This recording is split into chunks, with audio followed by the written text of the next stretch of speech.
Welcome back, everybody. Today we're going deep into the Nazi invasion of Poland in 1939. You've sent us some pretty intense material, Yeah. with historical accounts, firsthand stories, and even audio from another podcast. Yeah, it really makes you think.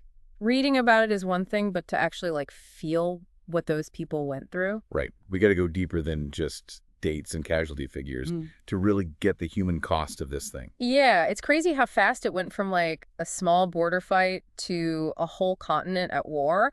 And the whole thing started with, well, it was basically a trick. You're talking about that Gleiwitz incident? The fake attack on the radio station?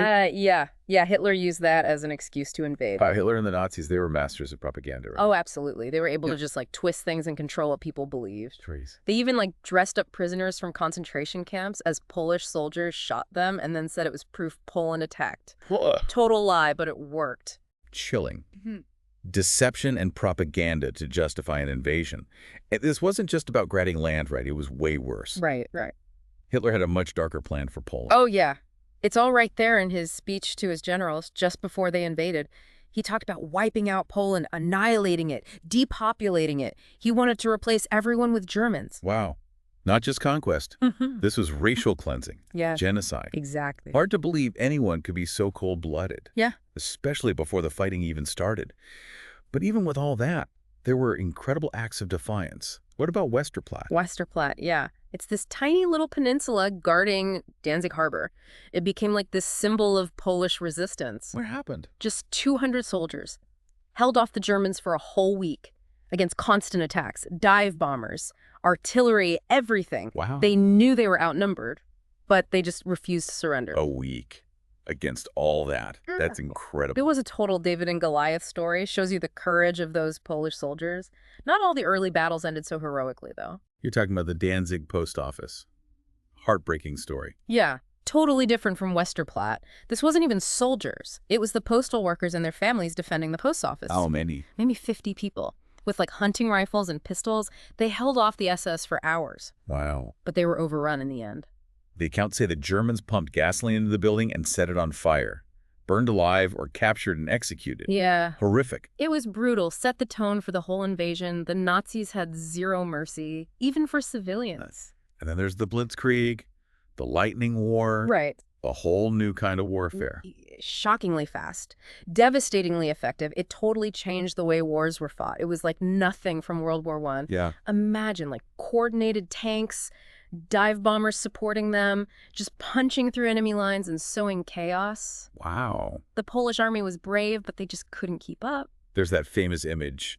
Polish lancers charging at German tanks. Yeah. Shows you how mismatched they were in terms of technology and tactics. It is a powerful image, though a little exaggerated. Oh, really? Yeah, the Polish army did have cavalry, but they weren't sent to attack tanks head on. It's more of a symbol of how the Polish army was caught totally off guard by how fast and fierce the Germans were. Makes sense. Yeah. And on top of the chaos on the ground, there was terror from the skies. The Luftwaffe, the German Air Force, they really messed things up in this invasion. Oh, totally. The attacks on Poland were unlike anything anyone had ever seen in scale and in brutality. Yeah. Towns like Wilu were completely wiped out. Hundreds of civilians killed. Oh, wow. It was a strategy of terror. Break the will of the Polish people.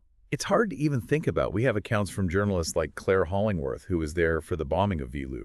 She talks about buildings turned to rubble, bodies in the streets, smoke and the smell of death everywhere. Her writing is powerful. Right. Really captures the horror of the start of the war. This wasn't just about military targets. These were attacks on hospitals, schools, civilian centers. It was a total turning point in warfare. The bombing of Guernica in the Spanish Civil War had shown everyone what air power could do. Right. But the attacks on Poland took it to a whole new level. And all this time, the Poles were holding on, hoping their allies Britain and France would come help. Yeah, they had a plan, Planza Code. The idea was to hold out long enough for the Allies to launch a counteroffensive from the west. Right. They thought their sacrifice would give the Allies time to get ready and hit Germany back. But that help never really came, did it? No, it didn't. While the Poles were fighting desperately on the Eastern Front, their allies just hesitated. The French made a small advance into the Saarland, Yeah. but it was weak, and they gave up fast. They had more soldiers on the Western Front. But they did nothing to help Poland. It was a failure of leadership, a betrayal of the Polish people. The British were stuck in old ways of thinking about war. They wouldn't bomb German targets. They were worried about retaliation. But Polish cities were already being destroyed. Unbelievable. Their inaction basically doomed Poland. Yeah, and it's a lesson about appeasement, about Yeah. what happens when you don't stand up to aggression early on. It's Yeah. a tragic lesson about the cost of inaction. But, as if facing the Nazi war machine wasn't bad enough, Poland got hit again. From the east this time. Yeah, the Soviet invasion. September 17th, 1939, the Polish army was barely holding off the Germans, and then Stalin's forces crossed the border. Oh, wow. It was a shock, a total betrayal. Stunned the Poles and the Western Allies. A double invasion. Yeah. This felt like a nightmare. It's hard not to see the historical parallels. This is the fourth time Poland had been divided up in just over a century. Wow. And Stalin's excuses, protecting ethnic minorities, securing Soviet interests, like what we hear today. Yeah. History doesn't repeat, but it rhymes. Exactly. And there's this detail from the accounts you sent. Some Soviet soldiers were actually confused about why they were invading. They didn't know who you were fighting or why. Shows you how chaotic war is. The human cost gets lost in the big strategies. And behind all the military stuff, there was a much darker plan going on. Hitler's vision for Poland wasn't just about conquering it. It was much more sinister. It makes you wonder, right? What were Hitler's real goals? His speech to his generals gives us some chilling clues. He talked about physical annihilation, depopulating Poland, replacing everyone with Germans. He even talked about Genghis Khan, admiring his brutality. It's hard to grasp that kind of cruelty, planned out in advance. And as the invasion went on, Hitler's words became horrific actions. Yeah. You can see it in the Nazi campaign of terror. Mass executions, burning villages, brutal treatment of civilians. It was all planned to intimidate and control the Poles. And it wasn't just the army doing these awful things. You mentioned the Einsatzgruppen, the SS death squads. Right, the Einsatzgruppen. They were a terrifying escalation of the Nazi terror. These mobile killing units, they followed the army, hunted down intellectuals, political leaders, anyone they thought was a threat, and they increasingly focused on Poland's Jewish population. That's a turning point, isn't it? From persecution to something much worse. Exactly. In just 2 months, the Einsatzgruppen murdered tens of thousands of Poles, many of them Jews. One SS leader, Heydrich, he even complained that the killing wasn't fast enough. Wow. He wanted to get rid of whole categories of people, Jews, intellectuals, the aristocracy. That's what makes the Nazis so terrifying, that cold, efficient approach to murder. It wasn't just hate, it was a system. A plan to reshape society through violence. Yeah, and what's crazy is that some German officers, guys who had seen the horrors of World War I, they were shocked by what they were seeing. Really? Yeah. General Blaskowitz, for example, he wrote a report about the SS brutality, called it an immeasurable moral debasement. What happened? His superiors ignored him. Hitler dismissed it, said you couldn't fight a war with Salvation Army methods. How can someone be so detached to see such barbarity and think it's just necessary? It shows the power of ideology, how easy it is for people to justify cruelty when it serves their goals. And during all this, Warsaw, the capital, was under siege. Warsaw, it became a symbol of Polish resilience and of the Nazi brutality. The city was surrounded, bombed constantly, from the air and the ground. You shared some clips from a podcast, a speech by the mayor of Warsaw, Stefan Starszycki.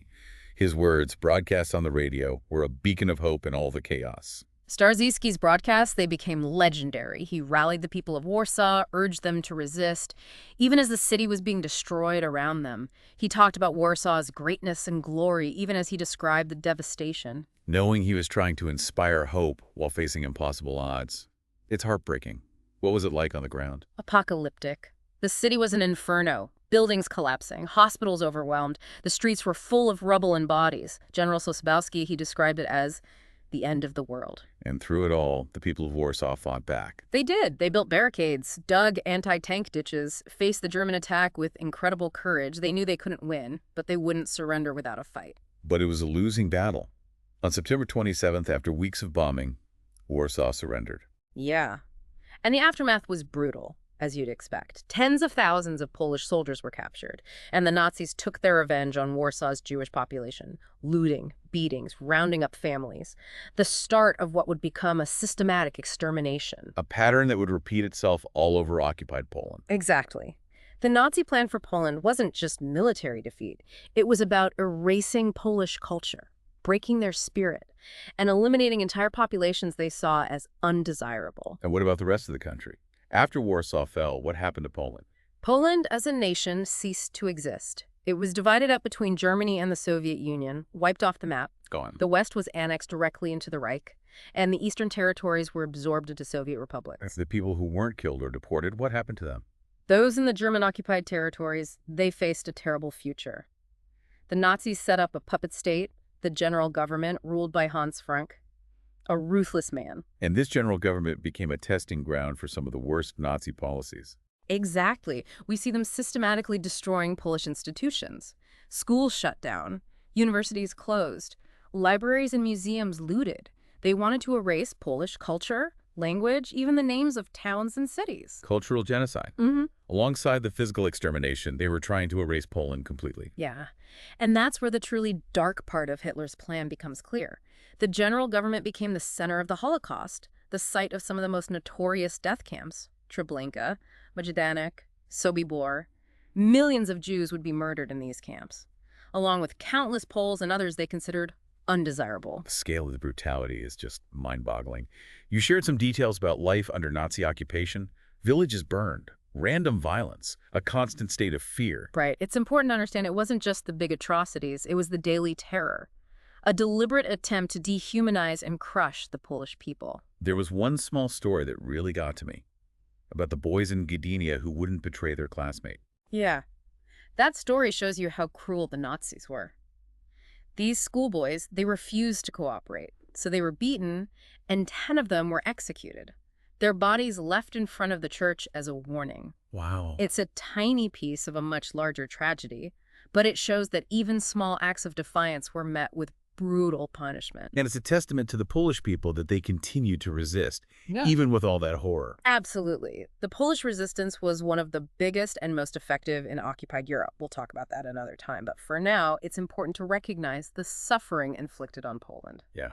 And even as all this was happening, Hitler was already planning his next move. Before Warsaw even fell, he was thinking about what to do with Poland's Jews, the largest Jewish population in Europe at that time. Yeah. Even as his armies were conquering Poland, Hitler was obsessed with what he called the Jewish problem. At first, he thought about concentrating all the Polish Jews in the general government, basically one giant ghetto. But that wasn't the final solution, was it? It was just a step towards something even more horrific. His words get darker and darker. He talked about radical measures to eliminate the Jewish danger. He thought they were a threat to all of Europe, not just Germany. You mentioned a visit Goebbels made to a Jewish ghetto. Yeah, Goebbels, Hitler's propaganda minister. After seeing the ghetto, the poverty and overcrowding, he called the people animals, not human. He talked about needing a surgical solution, saying Europe would perish unless they got rid of the Jewish disease. It's chilling how they dehumanized an entire people, making it possible to commit those atrocities. And that language foreshadows the horrors to come. The invasion of Poland, as brutal as it was just the beginning. It was a test for the ideologies and tactics that would soon engulf all of Europe in violence. The world had entered a new, dark chapter. And the fate of millions hung in the balance. And speaking of stories that need to be told, we have a powerful one in our source material from a Polish woman who lived through the invasion. She talks about the terror of the bombing, the constant fear of the Gestapo, and the heartbreaking choices families had to make just to survive. It's those personal stories that really hit you. We can talk about millions of people killed, but hearing about a mother having to choose which child to hide, which one to send to work in a German factory, it just breaks your heart. Yeah, those personal accounts are so important. They remind us that history isn't just dates and battles. It's about real people caught in the middle of these huge events. You mentioned the Polish resistance earlier. It's important to remember this wasn't just a few brave people. It was a whole underground network. One of the articles you sent from the Polish Institute of National Remembrance talks about how they were active in both the German and Soviet zones. Yeah, and they did all sorts of things. They weren't just fighting for Polish freedom. They were gathering intelligence for the Allies, sabotaging German supplies, even helping downed Allied pilots escape. They were a constant thorn in the Nazis' side, a symbol of defiance that they could never completely stamp out. There's this amazing story in the source material about Operation N.